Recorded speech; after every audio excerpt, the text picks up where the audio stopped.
السلام علیکم ورحمۃ اللہ وبرکاتہ۔ آج کا میرا لیکچر شب برات کی حقیقت پر ہے۔ کیا شب برات فیصلوں کی رات ہے؟ شب برات فیصلوں کی رات نہیں ہے، کیونکہ فیصلوں کی رات رمضان میں آتی ہے، جس کو شب قدر کہتے ہیں۔ قرآن خود گواہی دیتا ہے کہ فیصلوں کی رات کون سی ہے۔ سورۃ دخان آیت نمبر 3 اور 4 میں اللہ فرماتے ہیں، یقیناً ہم نے اس قرآن کو بابرکت رات میں اتارا ہے، بے شک ہم ڈرانے والے ہیں۔ اس رات میں ہر مضبوط کام کا فیصلہ کیا جاتا ہے۔ تو ان آیات سے معلوم ہوتا ہے کہ قرآن پاک جو ہے وہ رمضان میں نازل ہوا۔ اسی طرح سورۃ بقرہ آیت نمبر 185 میں بھی اللہ تعالیٰ فرماتے ہیں، رمضان وہ مہینہ ہے جس میں قرآن نازل کیا گیا ہے، جو انسانوں کے لیے سراسر ہدایت ہے۔ تو اس آیت سے بھی معلوم ہوتا ہے کہ قرآن پاک کے نزول کا مہینہ رمضان المبارک ہے۔ اسی طرح سورۃ قدر کی آیت نمبر 1 میں اللہ تعالیٰ فرماتے ہیں، بے شک ہم نے قرآن کو لیلۃ القدر میں نازل کیا۔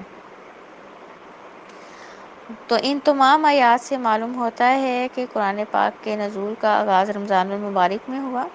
اب سوال یہ پیدا ہوتا ہے کہ تقدیر کے فیصلے کس رات میں ہوتے ہیں؟ رمضان کی طاق راتوں میں سے ایک رات میں انسان کی تقدیر کے فیصلے ہوتے ہیں۔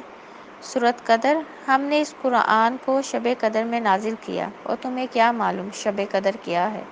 شب قدر 1000 مہینوں سے بہتر ہے۔ اس میں روح الامین اور فرشتے ہر کام کے انتظام کے لیے اپنے پروردگار کے حکم سے اترتے ہیں۔ یہ رات طلوع فجر تک امان اور سلامتی ہے۔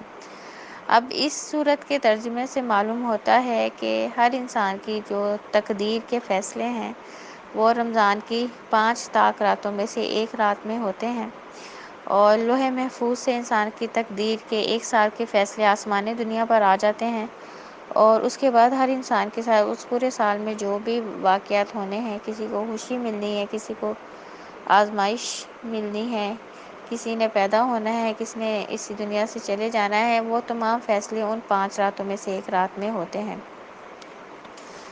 اور قرآن پاک خود اس بات کا ثبوت دیتا ہے سورۃ دخان میں بھی کہ اس رات مضبوط فیصلے کیے جاتے ہیں۔ اسی طرح سورۃ قدر میں کہ اس رات روح الامین یعنی حضرت جبرائیل علیہ السلام اللہ کی طرف سے احکامات لے کر نازل ہوتے ہیں۔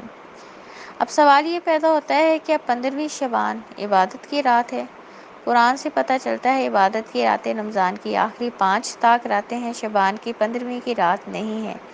شب قدر یا لیلۃ المبارکہ کس رات کو کہتے ہیں؟ جس رات قرآن کا نزول ہوا اس کو شب قدر یا لیلۃ المبارکہ کہتے ہیں۔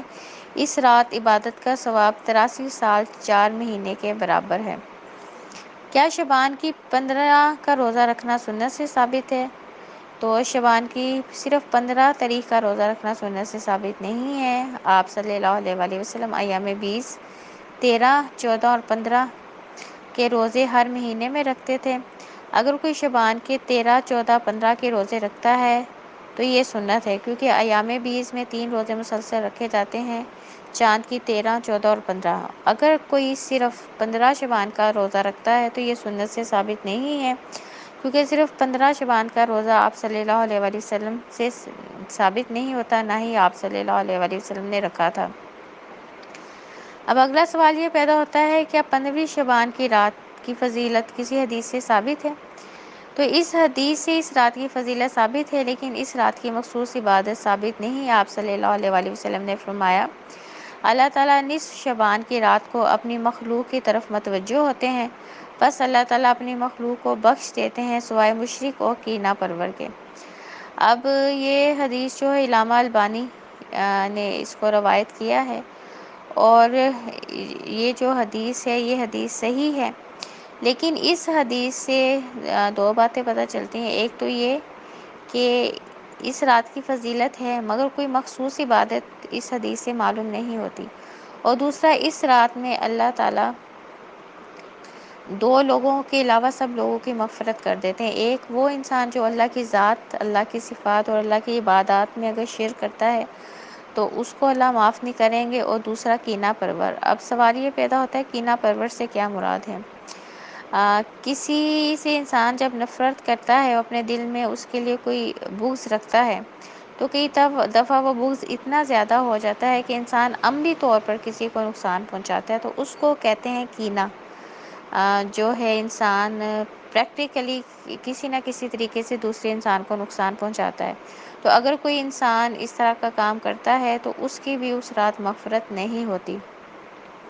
اب اگلا سوال یہ پیدا ہوتا ہے، کیا اس حدیث سے 15ویں شعبان کی رات کی عبادت و دن کا روزہ ثابت ہوتا ہے؟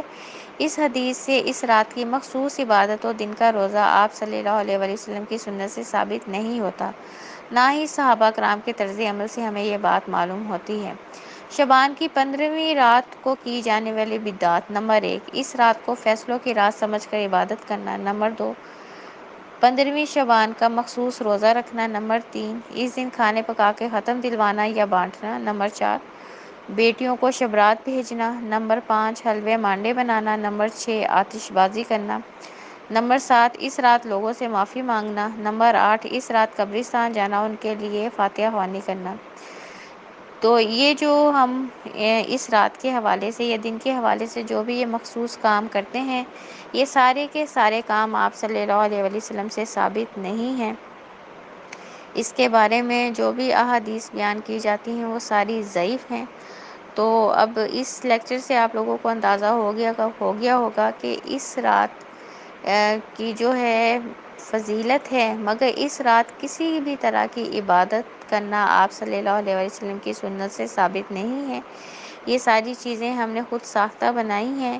اب اصل کام جو ہم سب کے کرنے والا ہے وہ کیا ہے کہ اللہ تعالی ہم سب کو شرک سے بچنے کی توفیق دے، اور نمبر 2، اللہ تعالی ہم سب کو توفیق دے کہ ہم اپنی ذات سے کسی کو نقصان نہ پہنچائیں۔ تو جو کرنے والے کام ہیں وہ ہمیں کرنے چاہیے، اور جو کام سنت سے ثابت نہیں ہے، اس رات کی مخصوص عبادت کرنا یا روزہ رکھنا، یہ جو بھی ہم لوگ کرتے ہیں وہ سب کچھ آپ صلی اللہ علیہ وسلم کی ذات مبارک سے ثابت نہیں ہے، نہ ہی کسی حدیث سے ان چیزوں کا پتہ چلتا ہے۔ تو اللہ تعالیٰ سے ہم سب کو دعا کرنی چاہیے کہ ہم سب سنت طریقے سے اللہ کو راضی کرنے کی کوشش کریں، سنت طریقے سے عبادات کریں۔ مجھے دعاؤں میں یاد رکھیے گا۔ سبحانک اللہم و بحمدک، اشہد ان لا الہ الا انت، استغفرک و اتوب الیک۔ ربنا تقبل منا انک انت السمیع العلیم وتب علینا انک انت التواب الرحیم۔ سبحان ربک رب العزت عما یصفون وسلام علی المرسلین والحمد للہ رب العالمین۔ السلام علیکم ورحمۃ اللہ وبرکاتہ۔